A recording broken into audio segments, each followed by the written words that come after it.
Hi, everyone. Welcome. We're just going to give it a minute or so for everyone to log on.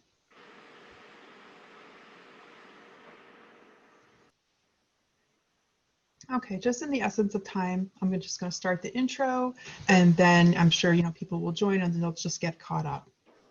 So, hi everyone. Welcome, welcome. I'm Melanie Schouten, the COO of the Orange County IDA and the Accelerator. Thank you for attending the second webinar session in the Hudson Valley Women's Leadership Conference Series, Empowered by Change. We are joined by Amy Figueroa, who will be discussing the golden rules of goal setting. For many of us, 2020 has set our trajectory at work, at home, and generally in life off course. As a result, we may have lost sight of our main objectives and the direction for goals we had set for ourselves. Today, Amy will help us realign and to create a strategy to not only set new goals, but accomplish them. And with that, let me introduce you to Amy. Amy Figueroa is the founder and CEO of Coach Amy 2.0. Amy helps others develop, and for 3 decades has mentored and equipped clients with important life skills to enhance their lives in many ways. They desire to flourish and grow. Amy's coaching philosophy centers on building personal growth through autonomy and self-empowerment. She skillfully teaches her clients to develop these characteristics so these newly acquired traits can become the catalyst for positive change in all areas of their lives. She's also a proud new member of the Pace University Transformative Leadership Advisory Board. Amy's expansive menu of interactive training programs for both personal and professional development can be found on her site, Coach Amy 2.0. And with that, Amy, I will let you start.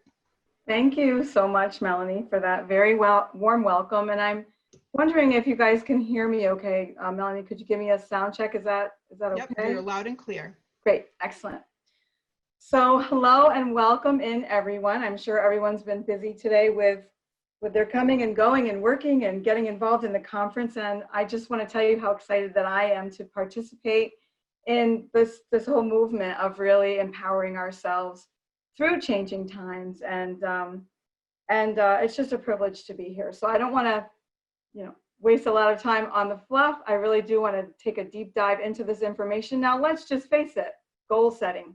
This is not something that we've reinvented the wheel about. But I'm guessing if you've joined in today, you have a desire to tweak some of your goal setting skills. Maybe you're dealing with procrastination on some level or not. Maybe you just really have so many different responsibilities that you don't feel like you have enough time in a day to get through it all. So this is a little condensed version of this goal setting workshop. And I hope to bring forward the meat and potatoes, the most important information that can be brought forward to help impact change in your life. And one thing I want to say before I proceed with the slides and the teaching is, one, we're all students of life. So even I hope to learn something as I present this information. Second, words don't really teach, right? Experience teaches. So if I do believe this will be recorded, so you can putz around the kitchen or do, if you're dealing with your kids or whatever the situation is, it's fine. If you have the opportunity to write some of the information down that really sticks out to you, what that's going to do is it's going to help make it stick better. So I just wanted to, I'm sure we've all heard that before, but I just wanted to put that out there. So when we talk about the golden rules of goal setting, we realize that, let me just move this over here a little bit, here out of my way so I can see my full screen.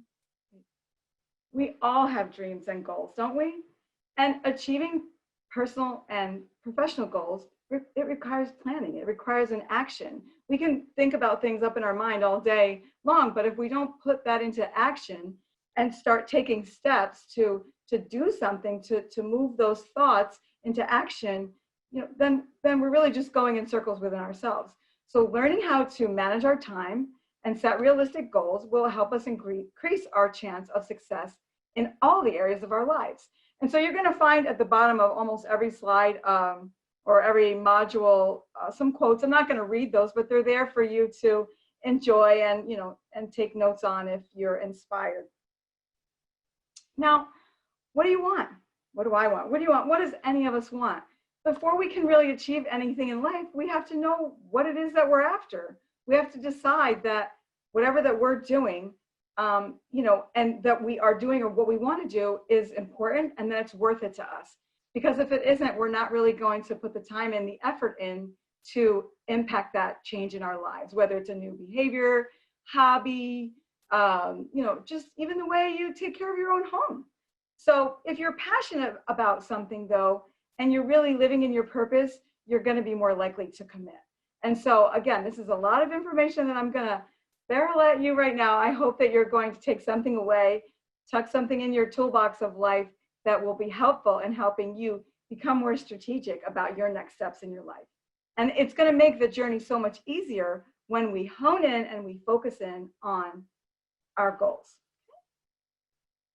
Now, some of the workshop objectives for today.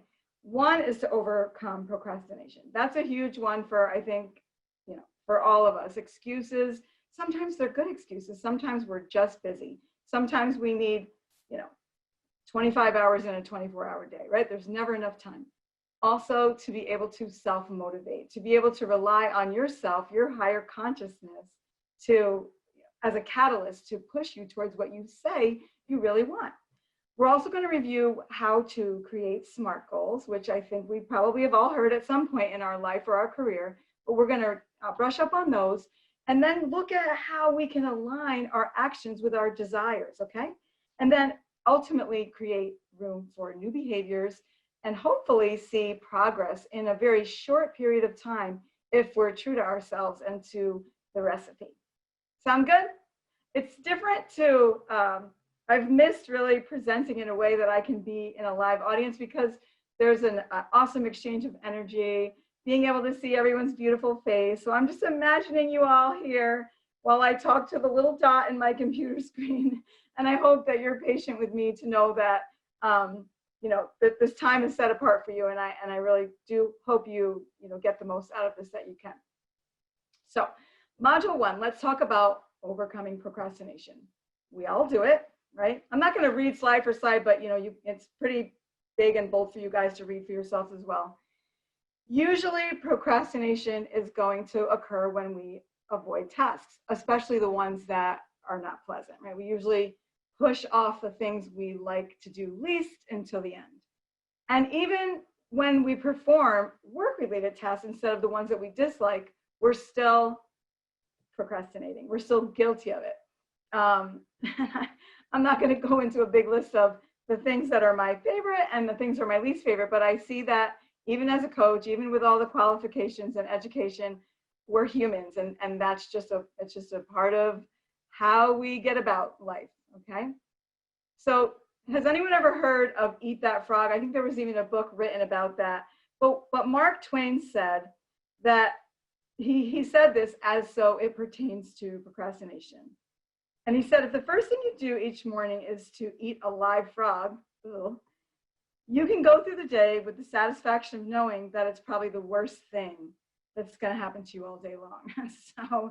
So basically, what does that mean? No, you don't have to go out and get a live frog. Don't say Coach Amy told you to do that. But really, what it really means is anything that you really don't want to do, that thing that always falls to the bottom of the list and then ends up on tomorrow's, to-dos, hit it first.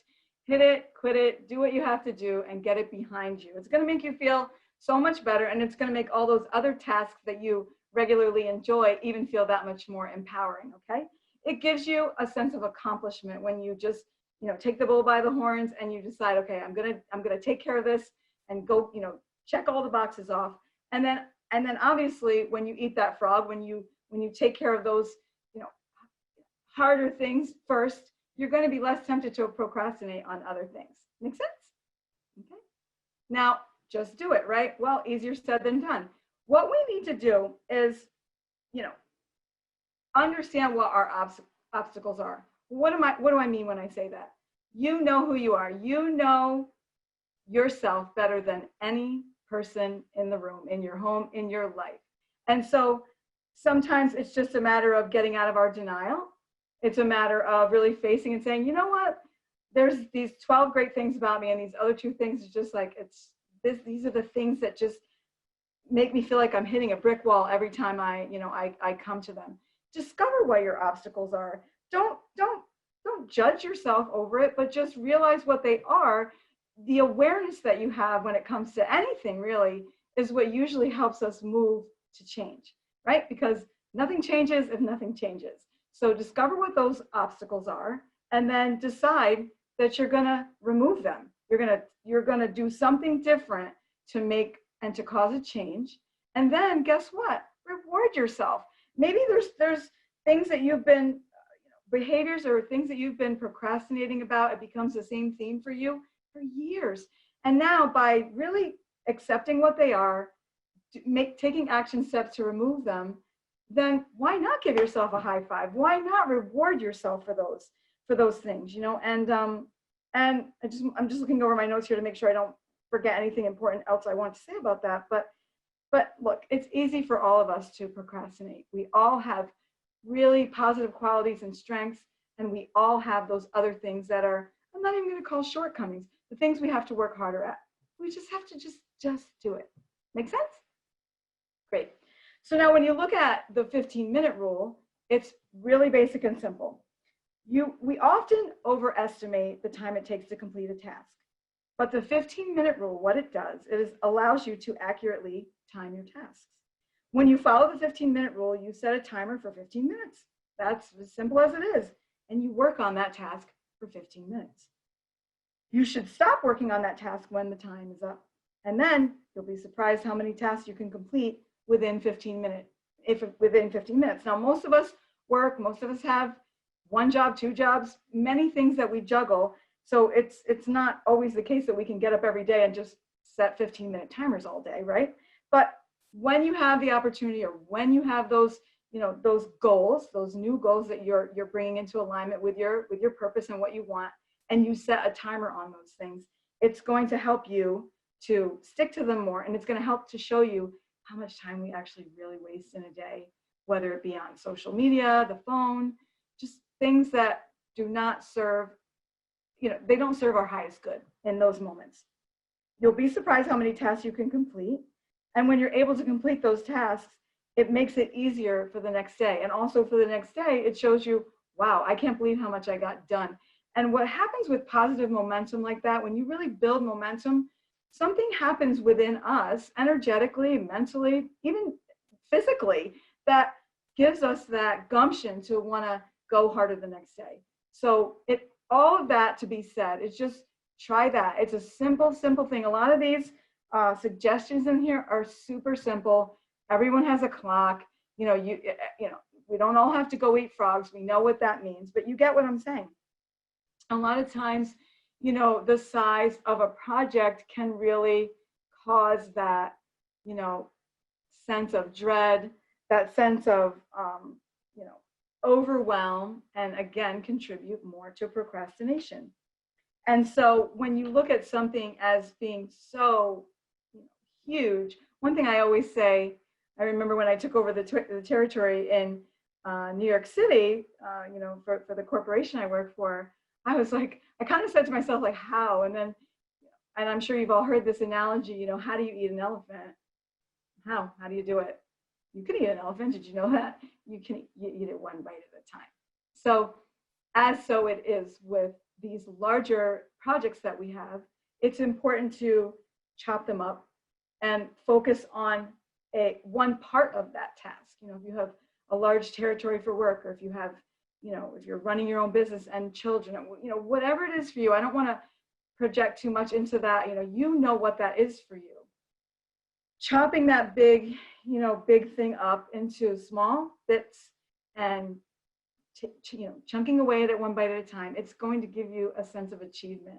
It's going to improve your motivation, and it's going to help you to actually get the whole thing done. And as you work through that, and you sort of, I always call it like stacking the boxes up straight, as you kind of put everything in its place, and if you have to pile things up in different corners or whatever it is. I know this image demonstrates paper clutter, which certainly is one for my head, that when I have a lot of paper clutter around, I can't concentrate, especially now working from home so much as I do.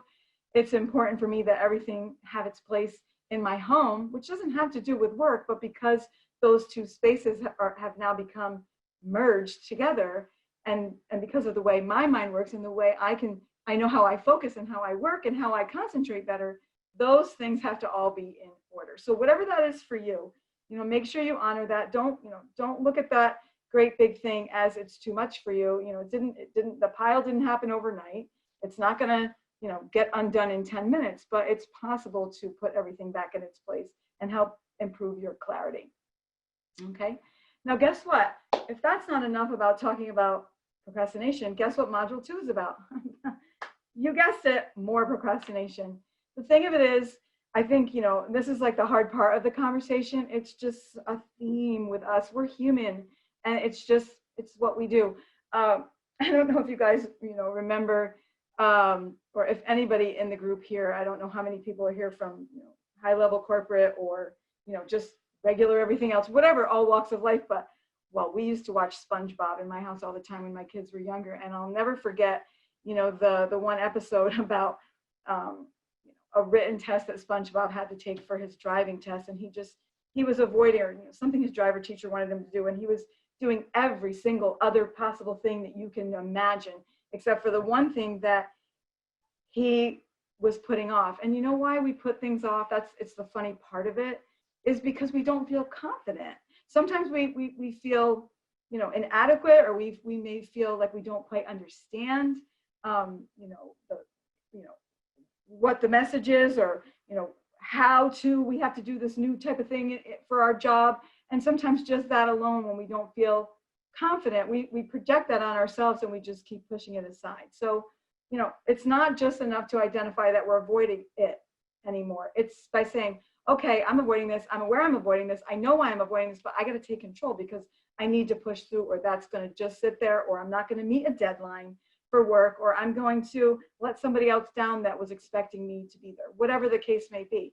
So in all of that, you know, hopefully we can come to a place of awareness through this, you know, conversation today, that we can spend less time procrastinating and more time in moving our dreams forward and moving our goals forward. I hope that makes sense. Now, as I just gave away, you know, to myself before, I don't like clutter. So for me, I don't work very well in that environment. It's just the way my head is wired. I am actually a very creative person. I'm more right-brained. So there's something that comes with pressure, you know, that positive anxiety and that positive pressure that helps you to create. So there is that there with creatives. And on the other side of that, we don't color in the lines. So with that, sometimes we have to discipline ourselves more from the distractions, the noise, the interruptions, the social media, the diversion, what's going on over there. You know, it's sometimes harder to focus in. I think for any of us it is. Those who are more, you know, physiologically created with that left brain, logic, very task-oriented, very able to stay focused, and you cannot move the fixed, you know, nature often of the left brain, you know, personality type. But all of that said, you know, clutter, email notifications, phone calls, just your overall environment. I'd like you to maybe, I don't know where all of us are now. You might be in your car, you might be at home, you might be shut in your office, but like, just take a moment right now to look around your surroundings and see if you can size anything up there, even in your own environment right now that would be distracting for you. No judgment. It's just a matter of, you know, these are great things that help us, you know, see through our own circumstances. Start small. Start small. Start with something small, and obviously start with to-do lists. To-do lists, daily tasks help us build upon those successes.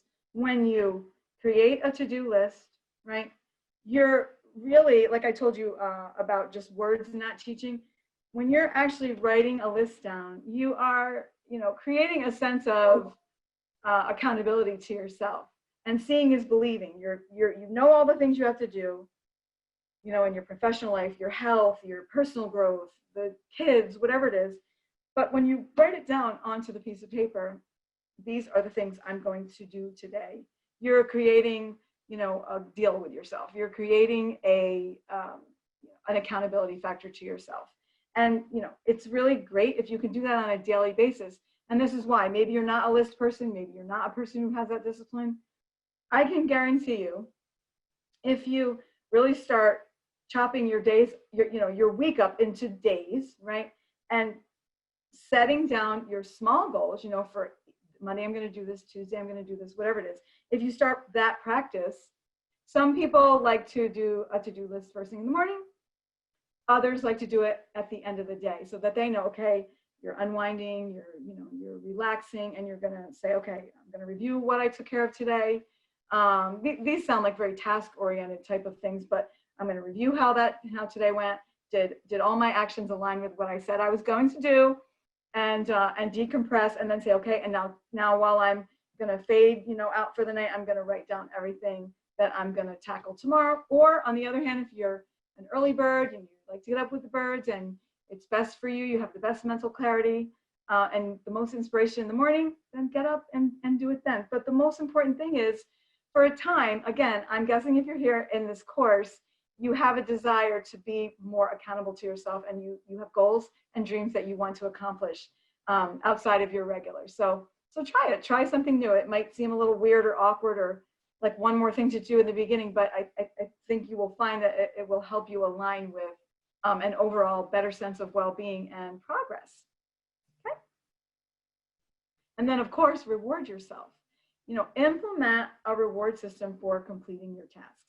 And, those appropriate rewards will motivate you. If you're already going out with your friends, or you have a date night scheduled, or you're going on vacation, when all of this madness of the condition of our world is in, if you already know you're going to do something, you already know you have a Friday night that you do something for yourself, don't pick something that you already are going to do for yourself anyway. Choose things that, they're personal to you. I'm not going to overly impose that, but choose things that are going to help you feel accountable and make you have something to look forward to, if that makes sense. I know some of this content probably sounds very elementary, and in part it is, but I just think it's something in life, sometimes the most basic recipe, following the basics, are the best, and I'm kind of traditional when it comes down to that. When you just bring things down to simplicity, it really does help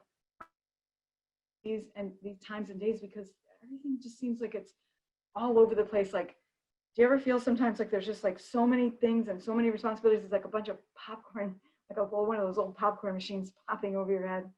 I know I probably look weird doing that, but like, it's good sometimes to keep it simple. Okay. And when you set a realistic deadline for yourself, moving on to that, it helps you provide focus. It helps you compare similar tasks, and it helps you also negotiate with yourself. Okay, I'm saying I'm going to get all this done in 2 days, when realistically, that's going to take a week. And, I'm just going to be realistic about that. That how do I, eat an elephant? I'm not going to try to overwhelm myself or push so hard on this one thing, while then the other 10 things I have to do fall to the wayside. Everything in life is always about balance. And so, setting those realistic deadlines for yourself, it's going to help you overall, and it's going to help empower you to actually stick to what you say that you're going to do. Okay. Now, when we move, so now we're done talking about procrastination. Whew, I feel like I need to take a sip of water after that. Anyway, it's hard to sometimes project your desire to have a sense of humor through talking to this little dot. Anyway, I hope you guys are all here still with me. So let's talk about the 4 P's of goal setting.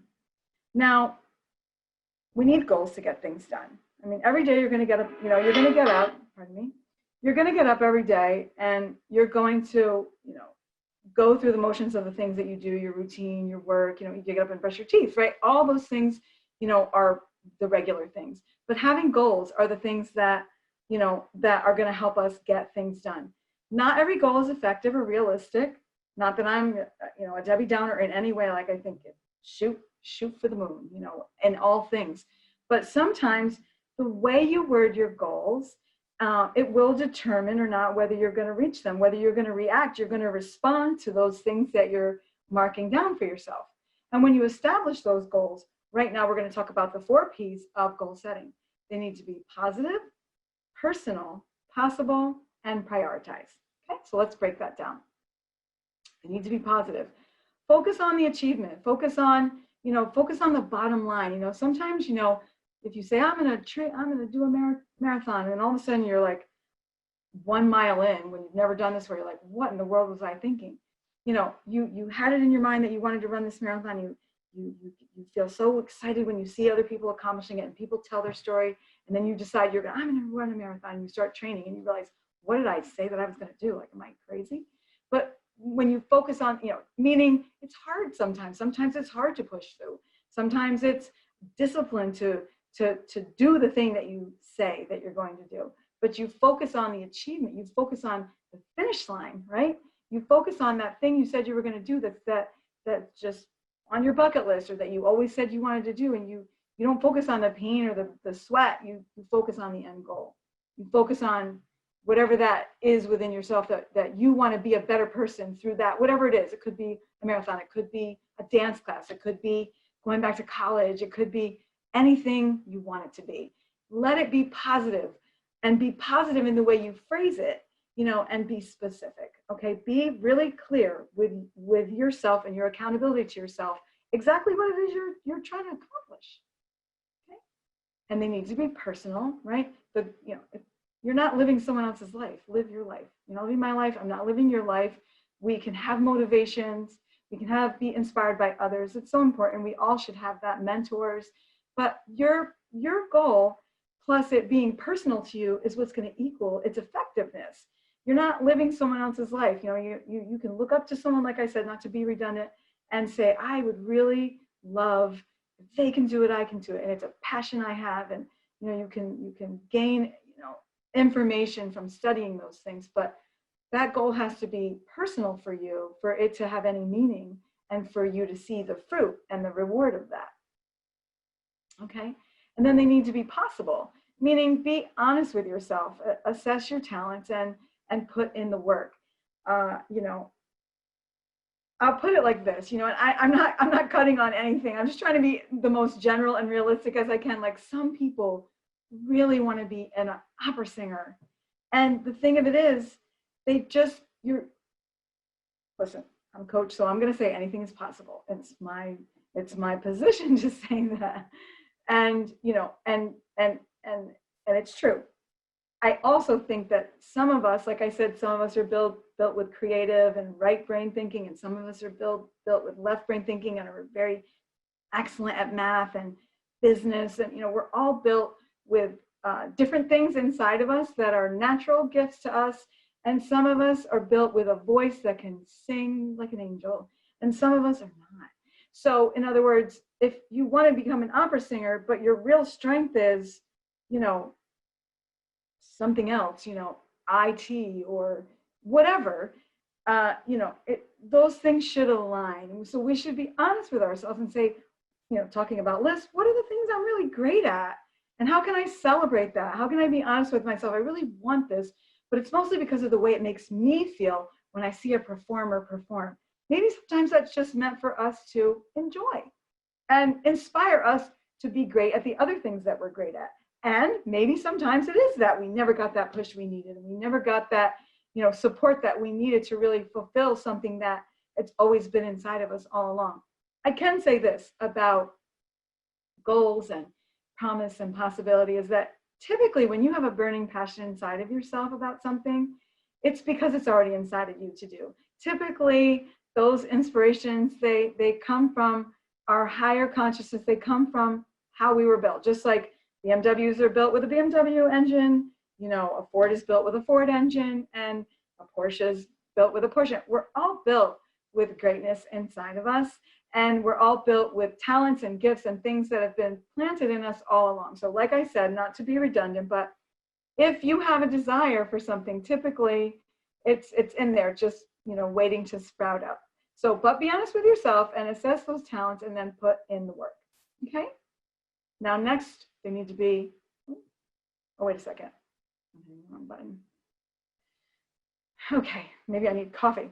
Anyway, and then they need to be prioritized, right? So now, sometimes you're like, oh, I have so many things I want to do. You know, you may be a person in your life right now, you're not in the marriage season with, you know, with little kids that you're raising. You know, you may have a lot of free time to expand and really expand upon the education you already have, you know, and you might have that. Well, in all of that, whatever walk of life you're in, or you might be in the crux of your career and you're like, oh, I'm really enjoying my career. I really love what I do, but there are other things that I want to accomplish, before I'm over the hill, or before I retire, or when I retire. So make those goals, write them down and choose the top 5. You might have 20. It's fine. You're going to get to all of them. You're going to get to all of them. But the top 5, start with that. And you want to look at your personal goals as well as your professional goals, because, most of us do have to work, and most of us do have to align our personal with our professional lives in some type of way. At the same time, they're separate. So separate those. And then all the other stuff that's not in that top 5 category, let it fall. Don't forget it, but just let it fall down to the bottom of the list for now. And then as you accomplish those top 5 things and you're really putting the work and the effort in, then guess what? As you go down to 6, 7, 8, 9, 10, 19, those things can be moved now to the top of the list. And you can have it all, and you can do it all. I'm a can-do kind of girl, and I'm not going to tell you anything else. Sometimes, though, like I said, if you see a giant elephant in front of you and someone says you have to eat that, you're going to say, you're taking crazy pills. How can I possibly do that? So keep it prioritized so that you can do it all eventually. And that's how you walk in living in the present. And that's how you walk every day in the now. And you walk in your essence, just by enjoying each thing, each task, each moment, each goal, and not being so tight about having to do all 20 things at once. The whole idea here, I hope you're catching the theme, is to do something to move it forward if you have those goals that you've been putting off. Okay? Now, let's talk about how we can improve our motivation. I said to you before, sometimes it's great to have people to look up to, brands, people who do motivational speaking, even just a friend. There might be a friend that you have that you just marvel at the way they can do it all, whatever it is. Being inspired is one thing, but sometimes the inspiration, that feeling that we get when we feel that way, it fizzles out quickly, right?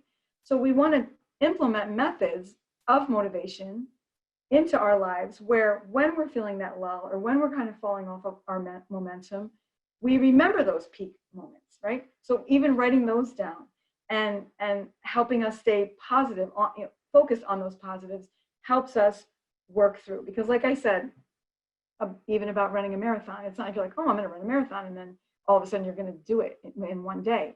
I mean, I'm not going to say there has never been a person who's done that, but it takes a discipline, and it takes training, and it takes time. Okay? So as I said, I kind of jumped ahead. Remember your peak moments. Remember that time where you're like, you know what, I would give myself 6 stars out of 5, hands down that day. I really crushed it. I was the boss of that. Let those positive memories be motivation for you. And this is not in my notes. It's not on my presentation, but I want to say this. You cannot have a feeling unless you first have a thought. This is true. This is not just my opinion. This is studied. This is fact. So your brain, the way it's wired, and your thoughts are so powerful. People can tell themselves a whole story in their mind, and they can feel the feelings of that story when it's just our imagination or our ego, which sometimes gets in the way. That's the downside of it. The upside of our memories, our moments, or the things that we fantasize, and if you looked anything into the law of attraction and understand anything about how we do really have the power to create our lives, which I'm not going to go down that trail right now. I'm fascinated with that, but I do know it is a physiological fact that when you have a thought, it creates feelings in your body. So it's most important to focus on positive thoughts, positive motivators, positive memories, and good feeling thoughts. Those things like, I can do this. I know this seems big. I've never tried to do this before, but I know that I can, and just keep feeding yourself that positivity so that it helps your momentum. Okay. Like I said, writing down your goals is extremely important because seeing is believing. Getting it all that popcorn out of your head, down onto the paper, creates a way of you really seeing for yourself what it is, what it's going to take. It also gives you an accountability to say, you know what, I matter. I'm going to stop putting these things aside just because I have 3 kids or because I have to, work all day, or, these things are important to me. I don't want to get to the end of my life and not have that song I didn't sing, or, metaphorically I say that, but use the present tense, use I statements like I will, I am, make it personal. And then obviously anything that you can do as a visual reminder that's going to help you align with that thing you want to do or that thing you want to overcome. Like if it's just a simple thing as I'm moving, let's just say I'm not moving, but I'm just saying you're moving. Everyone knows. I mean, I just had my floors done a couple weeks ago and I might as well have been moving. It's like everything had to come out of the closet, go outside, sift through and all that. Well, if you're looking at your whole house blown up, right? Because you're moving from one neighborhood to another, or you're having, the important thing is to, have a picture then, like you're moving from one place to another, of a beautiful home that you desire in a beautiful design space, just the way that makes you feel at home. Putting that there in the midst of all the other mucky, stuff, the stuff you're getting rid of, the stuff you're donating, the stuff that's just paper, you don't even know what it is anymore because it's been there for 20 years. Like I try to use little analogies so that most people can relate to them, but putting those visual reminders up there somewhere, a picture on your phone screen, in your notes, it helps you to be at ease with knowing that, it's going to take a little, goals don't take long if you stick to it. They just take a little time. Remember that, okay? Sometimes we get overwhelmed, in the process, but using those I statements, putting visual reminders there is going to be really helpful for you. And then tracking your progress. You want to see your accomplishments. You want to look back at those to-do lists and actually put a check mark in a different color. And it also may show areas of where at the end of each day, you're like, I still didn't get to that. I'll put it till tomorrow. And then you do everything else again. You're like, I still didn't get to that. Oh, it's Friday and I still didn't do that. That helps you see the areas that you need to focus on. And listen, I'm a people person and I love being around people the most. I love doing things like this for you and with you, in a community environment. I'm not as much of a desk person. Like just say, I have to be now, because it's the way we do things, so we adapt.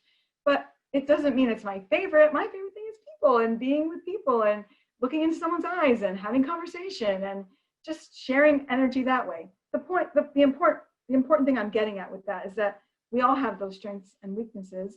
And it doesn't mean it's horrible if one person loves one thing and the other person's like, nah, I could take it or leave it. Just evaluate the areas that you need to focus on or work on and just put the time in, just stop the procrastination, reward yourself, see your progress, mark it down and watch your life move forward little by little every day. Okay. Now, when we want to take a look here, I'm not really looking at any of my notes right now, which I guess is maybe a good thing. When we look at module 5, and we have 10, so I'm trying to really cover this as much as possible so that anyone who has questions can ask. Wise time management. We all need that. We all have 24 hours in a day. None of us get any more or less than that. We all have that in common. And time management is going to be a huge key in getting your things done. It's easy to become sidetracked by the unimportant tasks or the easier things that are going to help us reach our goals without the proper time management. And if you go back to that 15-minute rule we originally talked about, if you're that person who kind of gets all over the place, listen, I don't really think probably as many of us, or have ADD, HD, or whatever that we think we do. I just think we have a lot of stuff to do.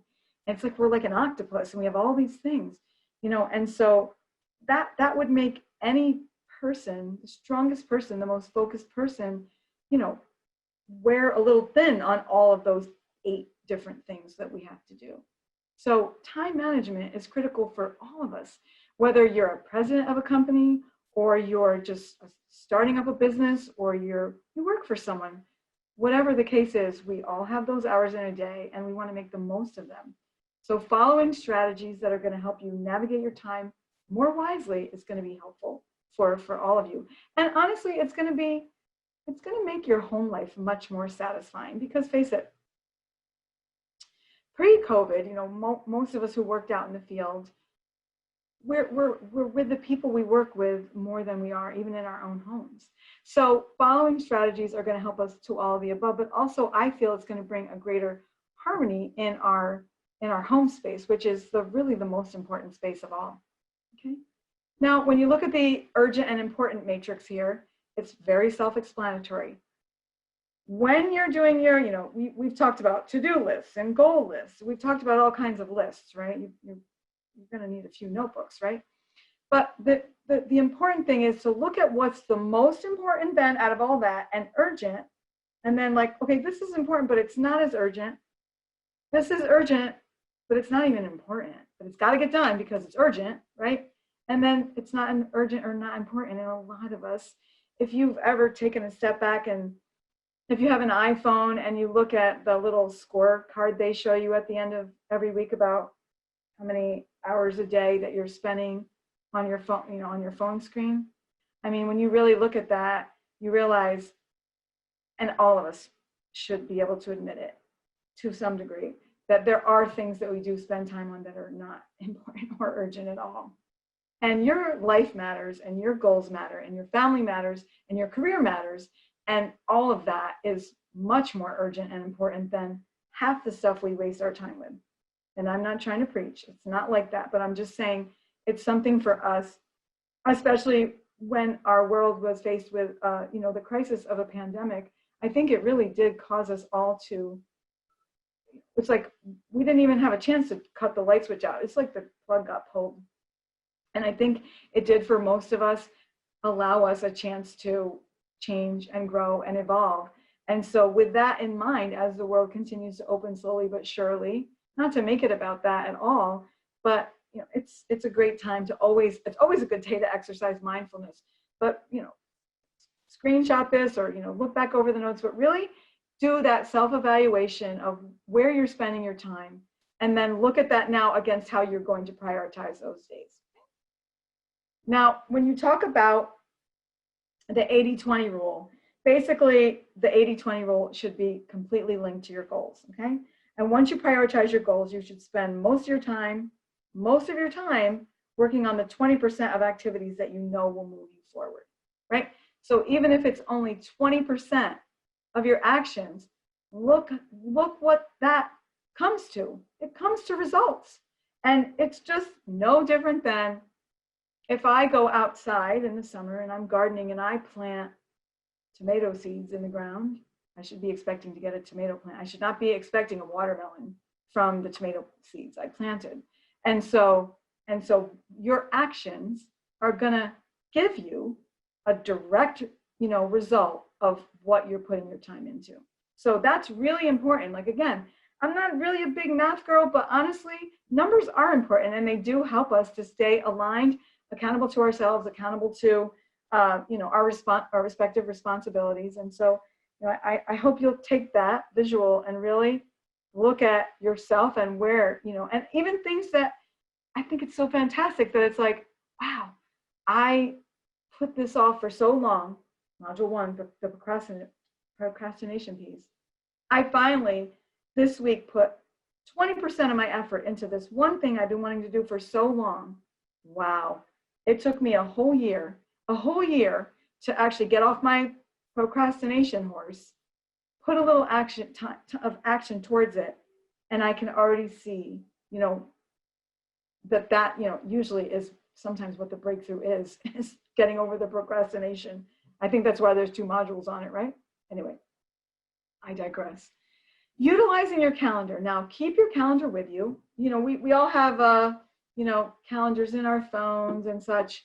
And it's important to keep that. You're maybe not always going to carry around your to-do list, but keep your calendar with you.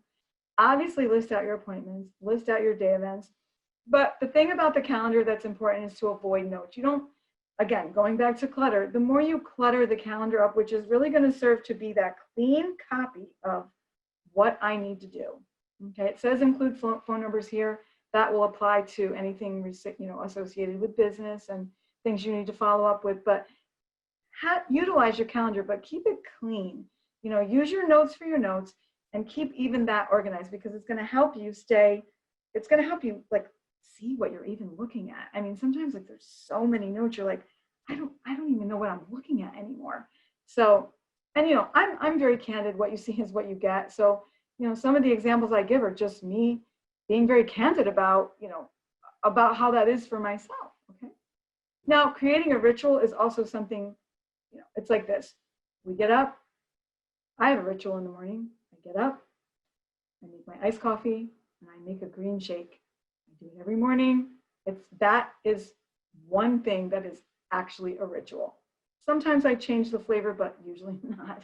I like it and it works for me. Creating a ritual in all things, right? Not just that. That's one small example, an attainable, easy thing. It will improve your time management. It will help you create repetition, right, with your actions, and it'll help you be disciplined. So like I said, if doing your to-do list at night becomes your thing, cut the news off 10 minutes early or whatever you watch, whatever you do, and that becomes that, make it a ritual. Make a space for that so that your progress can flourish, okay? Now, when you talk about tips for completing tasks, it's obviously usually much easier to, post procrastination. Now I'm not procrastinating anymore. I've got my list. I'm going to put my hand to the plow and I'm going to do it. It's making that decision and then, okay, now I'm going to begin. Well, it's easy to start. Often you'll find so many people fall off. Look at health clubs, for example. That's a classic example of everybody makes a New Year's resolution. I'm going to lose 20 pounds. I'm going to join the gym. And they all join the gym and they start going to the gym and the gyms are bursting for 2 months, usually not even that long. Usually it takes about 21 days to make or break a habit, good, bad, indifferent. Take 21 days of consistency. And most people fall off because it's the follow through that's hard. And why is that? Why would someone want to make a healthy, conscious choice? I want to lose weight. I want to feel better. Working out is awesome. Eating right is good for me. Why would I not want to do that? Well, it's the distractions that we all have, which become excuses. Then we almost can victimize ourselves like the victim. I don't have time because the kids or because this or because my job, whatever it is, you've got to be able to give it to yourself. Okay. And because procrastination is so easy, having those lists, creating a strategy for follow through, being mindful that, and I wasn't going to bring that into the conversation. It's a separate class, but just a tidbit. It takes 21 days to make or break a new habit or an old habit. Okay, that's just to get in the rhythm. Okay, thus why people fall off the gym, right? It takes about 90 days total for that same decision, task, process to become a habit. A habit. Actually, like, I'm getting up, I'm doing this, it's a part of my day. Oops, I didn't go yesterday, but you know what? Back to it again tomorrow. Oops, messed up my diet today. Back to it again tomorrow. It's a lifestyle. It takes 200 days. That's more than half of a year for something to become a lifestyle. So even this whole goal setting, idea, it might take you some time to put this way of looking at your life. Don't look at it as, oh, I can't be boxed in, I definitely color outside the lines. Trust me, if you know me, you will know that I'm innovative and fun, and I, like to be creative about the way I face things or do things. But I have found having structure within that mindset is so helpful. It helps you become more. And so, not that I would change a thing about you, but I would just say it helps you become all that you really want to be. And, you know, when you have, kind of went off on the trail with that, but like when you have a list of those things waiting for you, sometimes that can create even more anxiety. It can create more stress, but you just, you know, you just take it one thing at a time, try to overcome, you know, the procrastination and keep those priorities in order. And, you know, in all things, right? Isn't there a song about putting one foot in front of the other? Just keep putting one foot in front of the other in all of those things. Okay. Now, when you talk about the 1 minute rule, I'll read a little bit from this. It's something that I just like, you know, we've all heard it, but I looked into a little bit more as researching for this. According to the 1 minute rule, if a task will only take 1 minute, then you should complete it immediately. So if it's something little, like think of the smallest thing. If it should only take a minute, then complete it immediately. Just like get it off the list. Even if it's down number 9, if you're like, oh, I can get that done really quick, get it done, okay? Examples of tasks that follow the 1 minute rule include, for example, filing papers, putting clothes in, you know, in the hamper, taking out the garbage. These are very home task oriented type of things. But a single minute, 1 minute isn't going to put you behind schedule on the bigger things you need to get to, okay? And following that rule is really what helps you not become so overwhelmed. Following that 1 minute rule is going to help you save time. It's going to help you stay more organized. And I'm telling you, when you can get more organized on these little things that we all have to do, it helps you feel so much better for the big things that you, that people need you for, that the important things that you do in your day to day, the contributions that you make to your team, to your home and such. Okay. Now, schedules only help people focus and manage time when they're done correctly. Okay, I don't know if you would agree with that, but a common mistake that people make when creating schedules is to make them too strict, too regimented, right? It's not really possible for any of us to plan a day down to the minute, but when we create a schedule, we should follow then the 5 minute rule. Okay, so let's look at that. And the 5 minute rule, it's simple. It allows those 5 minutes in between tasks, okay? That's how you pad your schedule. That's how you keep to your schedule. That's how you don't overwhelm yourself, because many tasks have multiple steps, right? And those tasks can be overwhelming when you look at the complete picture. So breaking those tasks up, which I've talked about 10 times at least already tonight, by breaking those up into the basics of what they are, it's going to help you remain focused on the work that you have to do, okay? Now, when you, the examples of breaking up large tasks are, I mean, I have a little picture there of like office material there, but sorting through things, removing unwanted items, organizing then the remaining items, and then putting things away where they go. Again, a lot of this relates to the simplicity of, you're looking at a drawer there, right? Basically a junk drawer or someone's office. We're breaking this down into very simple terms, but you can apply these methods across the board, whether, like I said, whether you're at the highest level of your career or whether you just got out of college, or whatever, or even if you're in high school. I don't know the whole audience, and I hope to get to know who that is, thereafter, but really breaking things down and really see what you're looking at and not allowing it to overcome you, okay? Now, clearly, utilizing technology is an amazing way that we can stay more organized. I think this technology works so much for our advantage. And honestly, I'm an old school girl. I'll be honest with you. I mean, when I was in high school, we learned typing. And that's where, if that gives you an idea, that's all there was. There was no computer or science. There wasn't even that when I was back in high school. So the blessing and the beauty of modern technology is amazing. I mean, it even really helped our world to continue to move forward through some trials sometimes, over the winter and into the spring. But, using it for what it's best used for is what's going to be helpful. If you're constantly distracted on the social media and putting your time and effort in all those devices where there's no fruit, then it's not going to be helpful for you. You have to know who you are in that. You have to know and manage that for yourself. But understanding that technology is amazing at helping us manage our tasks, keeping things, really, technology puts us in a place where we don't really even have to have paper anymore, to be really honest with you. It gives us reminders, it helps us track progress. We can see the numbers with that. So utilize that, use that to your advantage. And if you're, me, I was a little slow to adopt it, but over time I have really found how it can work to my benefit. And I don't look at it as so overwhelming anymore. I hope that makes sense. Now, module 7, we're looking at increasing productivity. Improving your time management strategies will help you increase your productivity, point blank. And as you begin to implement different strategies, you'll discover which methods are effective and improve your personal and professional productivity. We all want that, right?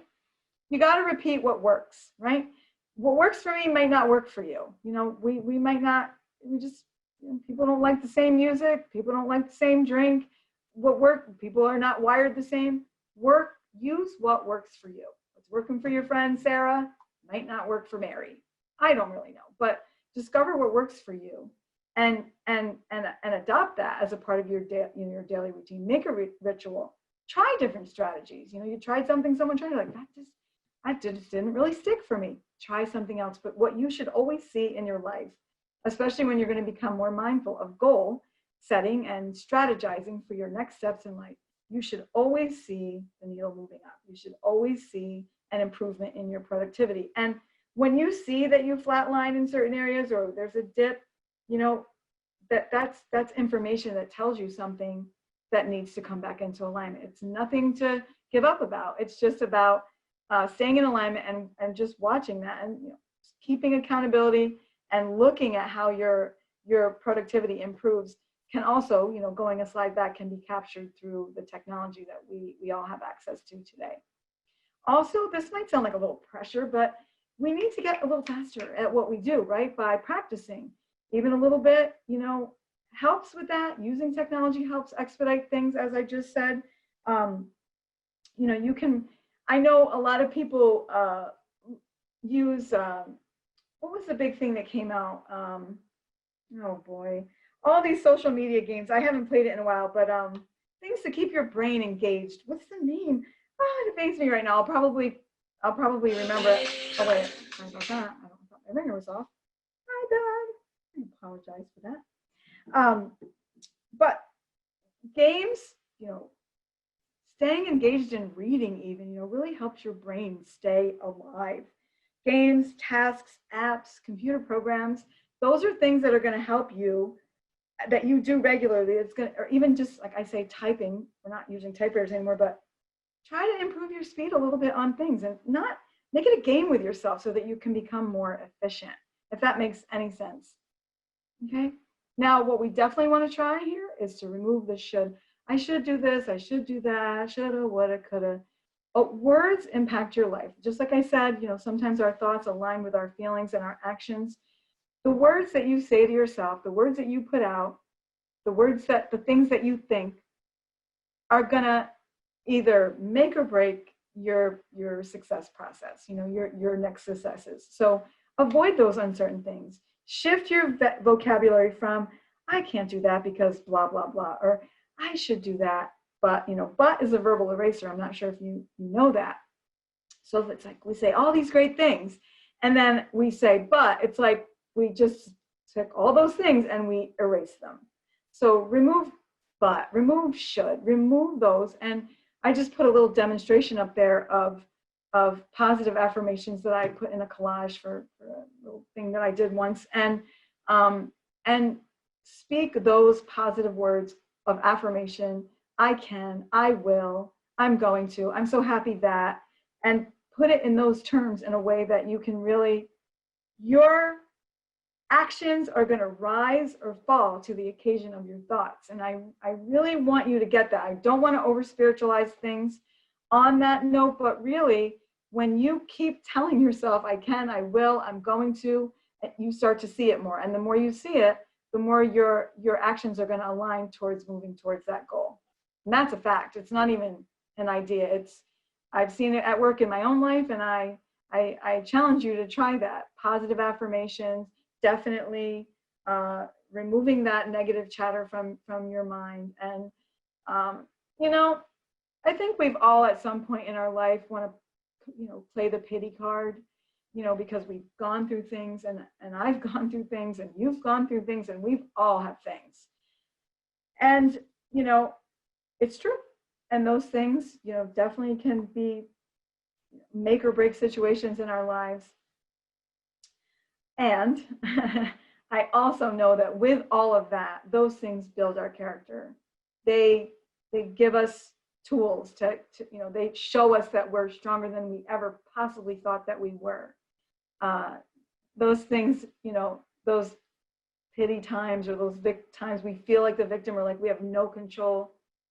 Usually through that, if you've worked your way out to the other side of those things, you realize you always had the power all along to do anything that you want to do. No one controls that. You get to pick, you get to do, and you get to be whatever you want to be. And don't let anyone tell you any differently. Okay? And success is contagious. So it's like, if you've done really well with something and you're on the uptick, it really helps, your momentum continue to grow. And of course, obviously being around like-minded people is helpful. Sharing with people that you have these new great goals is going to help in accountability, because people are going to ask about you. They're going to ask about it. You're going to be motivated by building on those successes, and learning from others, and as well as, making your goals achievable. Like I said, you're never going to get from me like, you can't do that. You're never going to hear that. My one daughter said to me at once she was going to become an archaeologist. I was like, she's like, I want to be a digger. I'm like, I think that's called an archaeologist. Let's look into that. And then, she said, I think I want to do hair. I just love being creative. And I'm like, that's great. That's really awesome. Let's look into that. And even if my child said to me, or you said, I'm going to become an astronaut, I would say, I really have no idea how to do that, but let's Google it. You know what I'm saying? So the important thing is, have goals that are achievable within what you have to work with, and don't talk yourself out of anything. And at the same time, be realistic, so that sometimes we shoot way out there, and we're so far away from it. I think there's some examples that are going to come up, so I'm not going to ruin that, but make your goals achievable, because that's going to help you feel stronger about even bigger goals. Does that make any sense? I hope I didn't just contradict myself. Someone knows what I mean. Anyway, so module 8, moving on to the to-do list characteristics. To-do lists are staples in modern life. If the to-do lists are not done properly, they become useless. They just become another pile of paper, right? And what people do all too often is they create lists, but they never even come close to completing them. And so there are some characteristics that are going to help your list become more effective. So let's take a little look into that. Okay, focusing on what's important. Okay, that's make the list. Then, as you make the list, you're going to check it twice. So in other words, you're going to look at the list. You're going to focus on what's important really in that, remembering that urgent slide, right?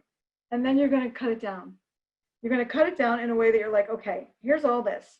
And then you're going to realize, oh, one of these things just doesn't belong. Can you tell me what it is? Remember that song? Make sure those lists are aligning also with your goals. You might have a lot of lists in the beginning. It's okay. You might need a few. You might crumple up a few pieces of paper and throw it in the garbage can before you really, streamline things and clean it up for yourself. It's okay. There's no pressure. As long as you're doing something to move this ideal forward in your life is the most important thing. Okay? Then you have the idea of chunk, block, and tackle. So chunking it out means breaking projects into 15 minutes at a time. Blocking out time to complete each chunk is important, right? And then tackling each specific task individually. So again, there's a lot of compartmentalizing with some of this theory. I think you'll find it very helpful if you're wild and free, like the wild horses, and you just don't like feeling caged into this kind of structure. It might be a little hard for you in the beginning, but if it can be a catalyst to move you forward, there's a thing, with rearing something that's wild that's also helpful. It's also helpful for us. Discipline is also good for us. It's helpful for us in our humanity. It's never hurt us to have a little discipline. Trust that. Okay. And then making, right, all these things a habit, which we did talk about a little bit before. I kind of jumped ahead with that, but like making a habit by doing something the same time every day, not forgetting what was left over yesterday, transfer it to the next day. Don't run away from it. It's still going to be there. You know, if you don't deal with it, it's still going to be there. And then with all that, it should become a second nature for you.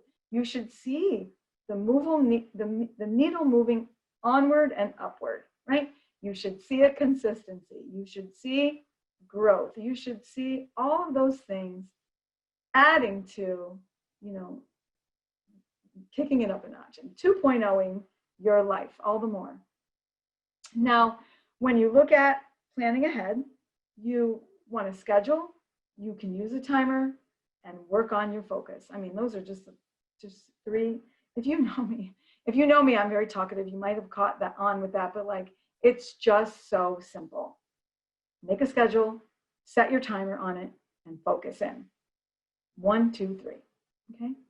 And then we've all probably here at some point or another heard about SMART goals, but let's touch up on those right now and review those. So if you can't achieve your goals, there's a chance you're not even maybe creating the correct ones, if that makes any sense. So whenever you create goals, you're going to find the following rules for SMART goals to make them much easier to achieve. So again, with all of that deciphering, you can use the SMART method to measure against, you know, the things that you're looking to achieve. They're SMART.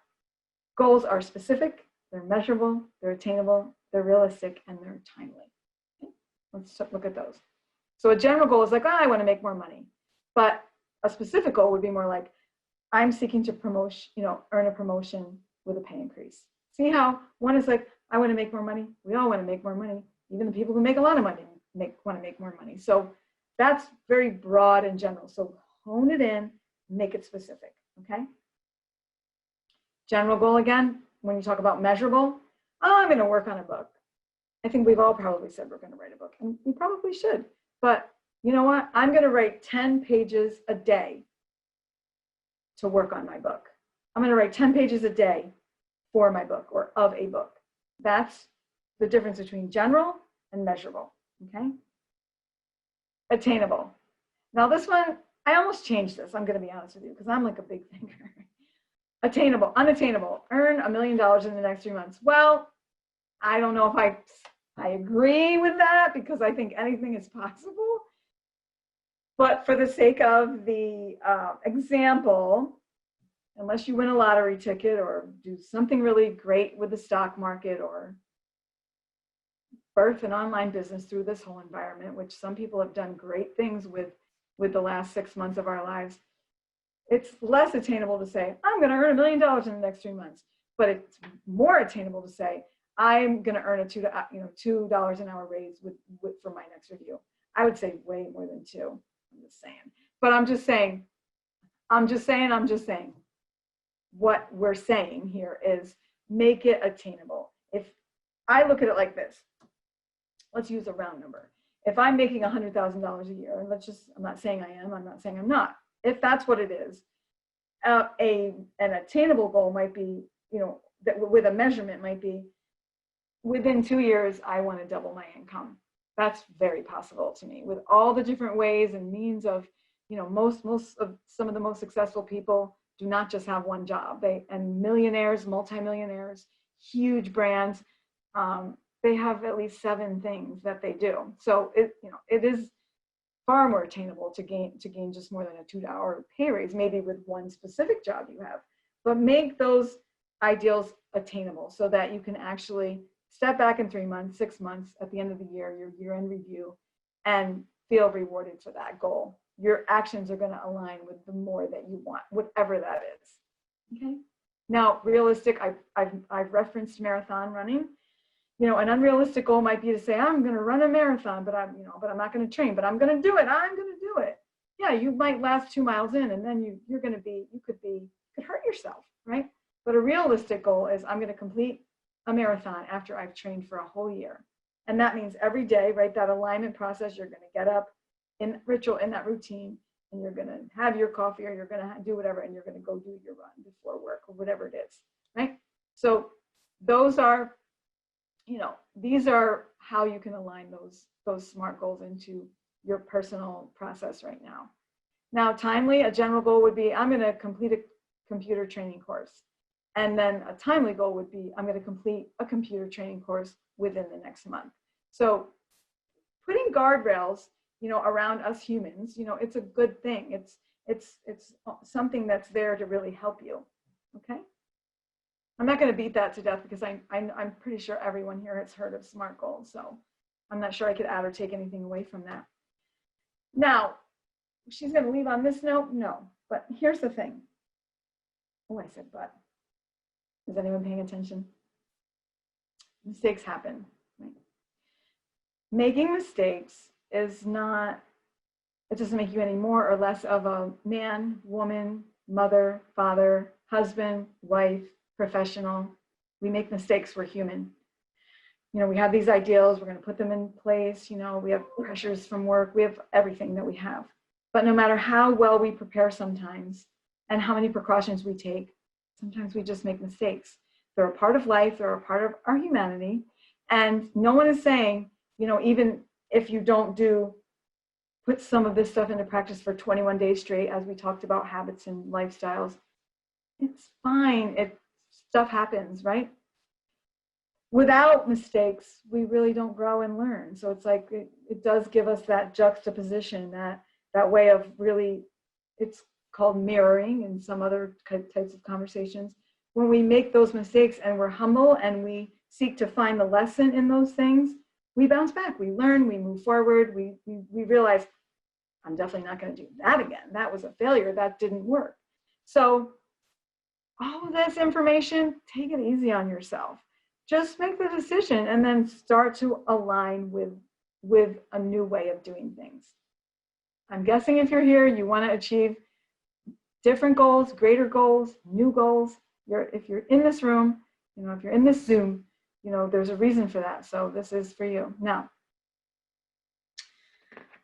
when we make mistakes, sometimes, we want to play the blame game. We want to point our finger everywhere else. Don't make excuses, just accept your part in anything that may have, we all want to high five when we do something great. We also don't want to take accountability sometimes when something, we slipped up. There's no reason to make excuses. We just learn, we apologize. We always offer transparency. This has nothing to do with this per se, but I'm a what you see is what you get kind of person, human, gal, teacher, professional, mother. I get in trouble for that sometimes because I can be very outspoken, but the thing of it is, you never really have to guess.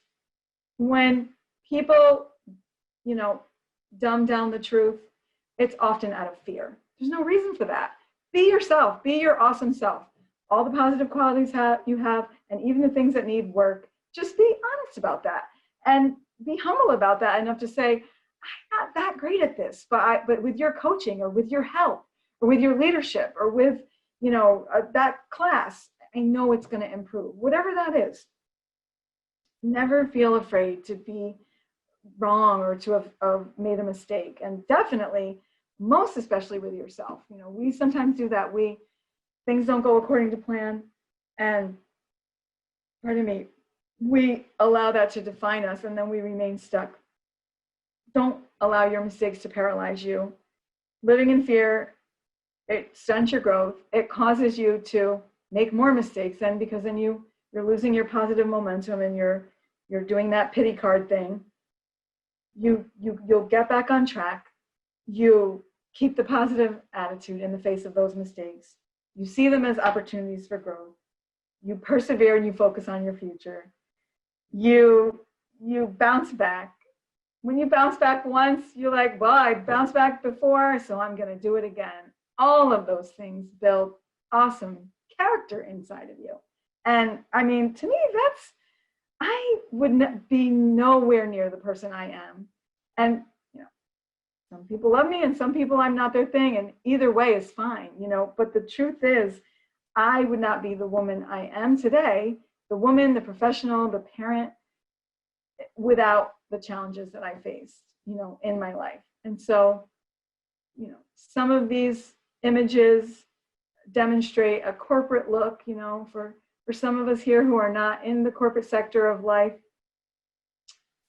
This goes for all of us, and for it's not, we should polish up. We should, polish ourselves to the best version of ourselves as we can be. But you're awesome exactly the way you are, no matter what career path you're on, whether you help people, whether you do social work, whether you're in corporate, whether you're a stay-at-home mom, whatever the case may be, you're awesome, and you are stronger than you think, and you're stronger than you know. And even if you're like, I don't even know how to do all this, you're free to reach out. I'm more than happy to help set you on your path, as a support, as a backup singing further to this presentation. I have no idea why I just went into the weeds to say that, but maybe one person here needed to hear that.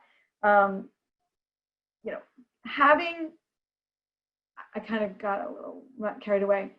We all make mistakes. I just talked about bouncing back. Successful people bounce back. Successful companies bounce back. Even right now in this world, we're bouncing back, right?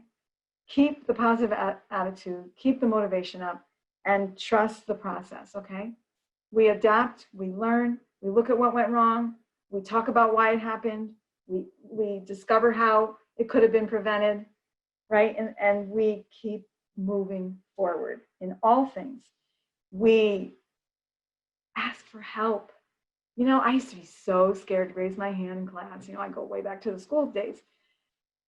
There's nothing wrong with asking for help. That's actually strong. It's very strong of you to say, can you give me a little bit more information about that? You don't have to put it in a way that you're like, I just don't get this. You don't have to feel that way. You can just ask for help, be straightforward, talk about what you don't understand, be grateful, right?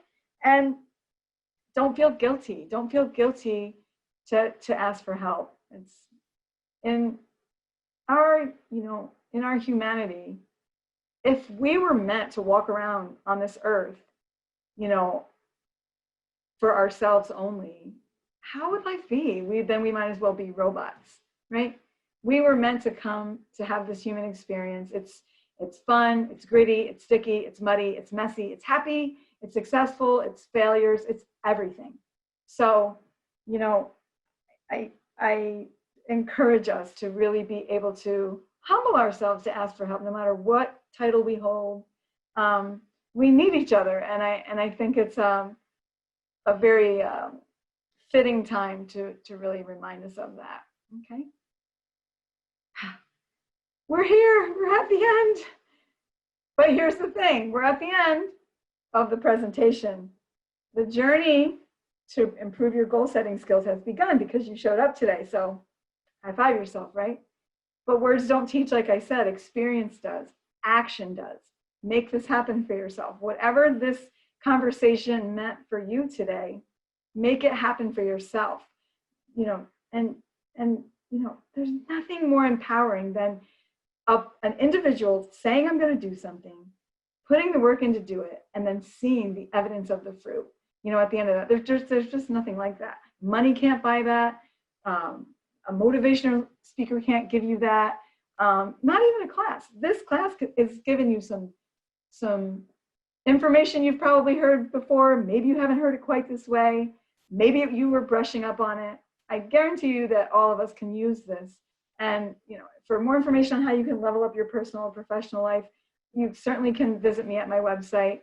You can follow me on social. I'm always here to just support you. I love coaching and helping and empowering others. It's the greatest passion that I have. It's the reason that it's not what I do. It's not all the certifications. It's not, all the classes and the courseware I have. It's who I am. So I do welcome you all who have come today to reach out. If you want further information, you just want to reach out, you want me to elaborate on something that we don't have the time to get into today, please please feel free. I like at the bottom here, what keeps me going is goals, right? Muhammad Ali said that.